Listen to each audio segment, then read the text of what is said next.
Hey guys, welcome back to Wood Street Farm. I'm Phil, and here in Central Virginia on our 43-acre property, we grow Christmas trees and we have a growing firewood business.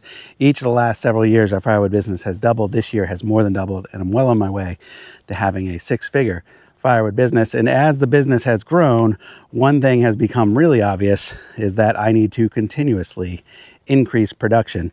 And as I started to look at the different machine options that are out there, and if you guys have followed me for a while, you know I have used and tested many different machines. One thing's for sure, I will never buy a $25,000 splitter. I have owned a Wolf Ridge 28C. That was like an $11,000 splitter. I currently own a Split Force vertical splitter. That's like an $11,000 or $12,000 splitter, depending on how you configure it. Those machines are very costly to me as a small firewood operator. So for me to consider to make that jump up into a $25,000+ machine, it's a big leap for me. And if you look at the machines that are out there from Easton Made and Wolf Ridge, for example, they both have $25,000+ machines. They're just not right for me. And let me show you why. So this here is one of my log piles. This has mixed size stuff in it. The logs that are biggest in here are actually gum. I'll probably not use them for firewood at all. But what's in here is just mixed. I mean, there's tiny stuff like this little 4 or 5 inch piece here. There is some 8-inch stuff like this here. And there's very little that ends up being significantly bigger than that. In fact, most of the time when I get stuff that's bigger than 12 or 14 inches, I will separate it out. And it's taken me months to get a decent sized pile of what I consider larger diameter stuff, which I know looking at what some of you guys work with out there in YouTube land, I just don't get a lot of big stuff. I'm going to step over right here, an 18-inch log. That's going to be a bigger one that I get. And then I have this pile over here. And like I said, this has taken me months to pile up all this larger stuff. So for me, this is going to be a little bit of work with a chainsaw, but it's going to produce a lot of nice quality wood. There are maybe a couple smaller ones in here. That's a little bit smaller. That one down there, that one down there. So for the most part, though, this is all 15-inch or so and up. So what am I getting at here? I don't get a lot of big wood. I got a little bit of this free wood from my neighbor. It's got a couple big chunks in it. But for the most part, that's all limb wood from a smaller tree. I get a lot of small stuff. Here's a small pile of like 3 to 6 inch stuff for the most part. And here's another pile of slightly larger on average stuff, maybe upwards of 10 inches, but nothing real big in here. If we went back and looked at last winter, I had 40+ cords of logs sitting out here. That was the most logs I've ever gotten at once. And if we kind of scan through all of that stuff from that last winter, the overwhelming majority of what was out there was less than 12 inches. Most of what I get is in that 6 to 12 inch range. I get very little that's bigger than that. I get a little bit that's smaller than that. And because of that, I'll never buy the $25,000 splitters, which are really well suited for doing much larger wood. If you got free wood from a tree service, or maybe you have a tree service yourself, and you're dealing with large trunks like this big oak tree right here, you know, that thing is easily 36 inches at the base. You're going to need the right kind of splitter to lift a round that large and to bust up a round that large. And some of you guys are using the little skid steer splitters to bust those types of rounds up into much more manageable sized pieces before resplitting them further. So I just don't get much of that. The little bit of that kind of stuff that I end up getting, I can easily bust it up with my Split Force splitter. So if I had up to $25,000 to spend, but I wanted to increase productivity, how would I do it? Let me show you. So this, my friends, is the Typhoon RCA 380. I showed this on another video, did a whole overview of the controls, walked through the machine, demoed it on some logs. But we're going to run it with some small logs today. And I have an assortment of wedges currently mounted on the machine as an 8-way wedge. That's going to come out, and we're going to put the 4-way wedge in because that is going to be better suited for the small stuff.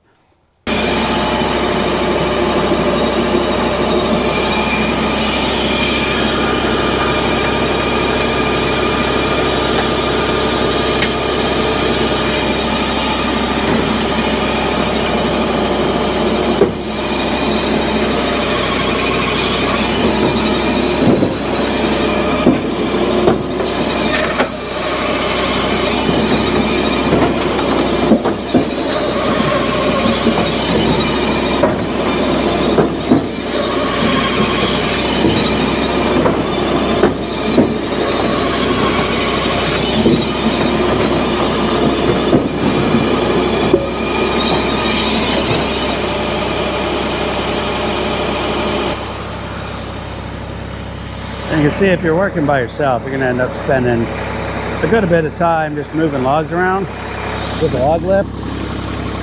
But you can still easily get over a cord an hour, especially if you have stuff that's bigger than 6 inches.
Yeah, I'm sure somebody's going to say, oh, that's great. What about if we don't have perfectly straight logs? Well, here's a piece of hickory. It's bent. It's got knots. It'll be fine.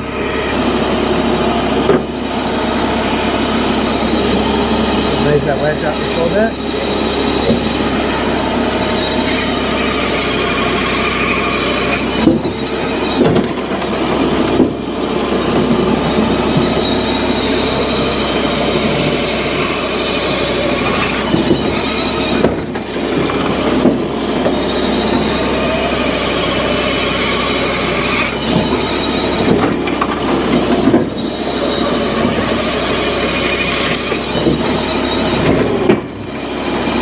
That was the first time it slowed down just a little bit.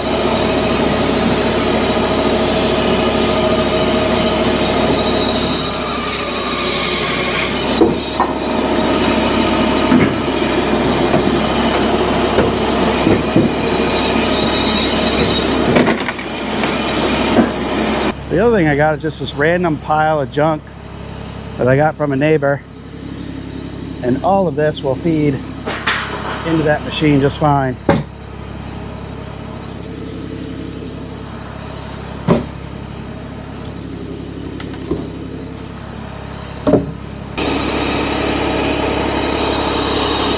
This is the biggest one, the big old crotch right here.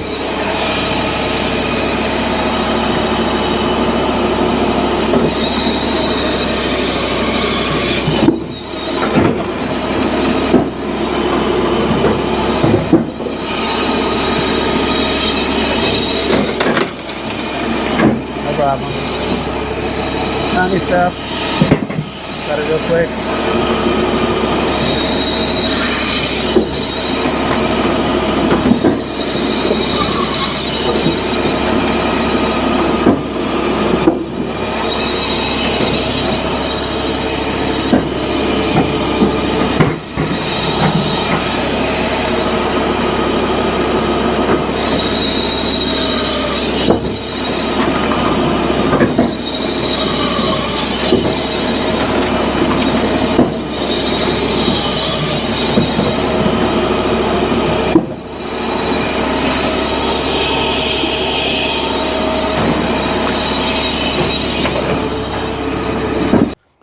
I wasn't paying attention. I didn't have my crates well placed.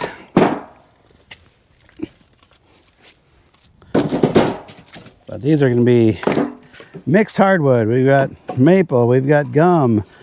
I think I saw a piece of pecan in there. A little bit of hickory. A little bit of everything.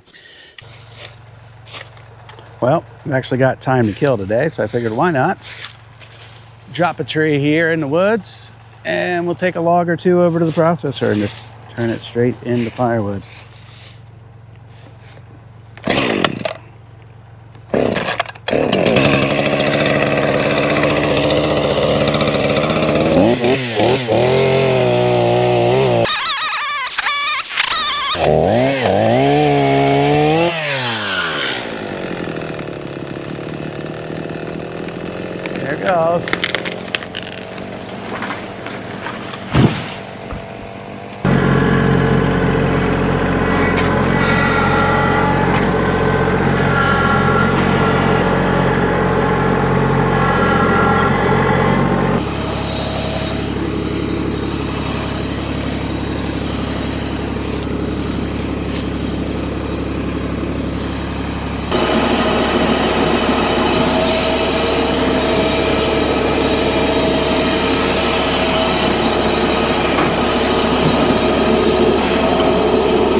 tree.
A little too long.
Oh, is that a money?